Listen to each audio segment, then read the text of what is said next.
Perfect. So you talking about costs and the cost of pharmacy spurred this question around, would you feel comfortable if you made a comment around like the 340B program, just general and what it's intended to accomplish?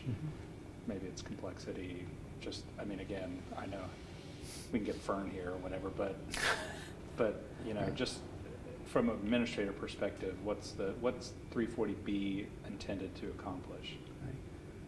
So you'll often hear in pharmacy world the 340B program mentioned when it comes to buying medications. Based on the type of hospital you are, and it's really charity care hospitals or hospitals that do a large percentage of charity work, are eligible for, and that's the statute in the law, the 340B statute, that allows you to get discount pricing on medications. There are significant things that have to be in place. There's a patient definition that has to be in place in order for you to use that. There's specific ways that you can purchase that medication.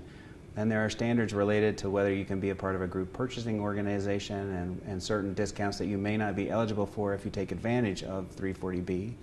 Most big hospitals that are eligible have gone to lengths to make sure that they're documenting in the right way and they're using the medications in the right place and they're taking advantage of that through software programs and through other processes.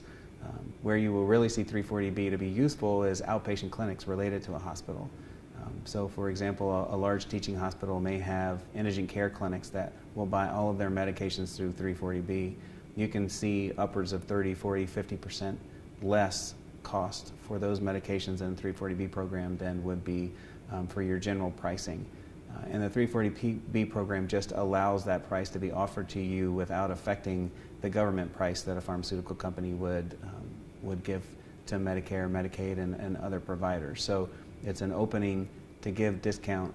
It's intended for those hospitals and to basically create margin for them to be able to establish the mission of taking care of indigent care patients. So it doesn't really affect what those hospitals may charge for those medications. It doesn't mean that all of the medications they use will come through the 340B program, but the ones that they have the savings are, the intent was initially for that law to allow them to create some margin to be able to exist in the market. There's been a lot of press about 340B.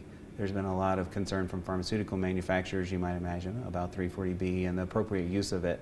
And the patient definition and a lot of issues of that are currently up in the air with Congress to see whether that will be tightened or whether that program will be expanded, which is also frequently a part of that. It's expand the program to have more hospitals to be eligible, in which case that would threaten the discounts and threaten the opportunity for pharmaceutical manufacturers to participate. Perfect.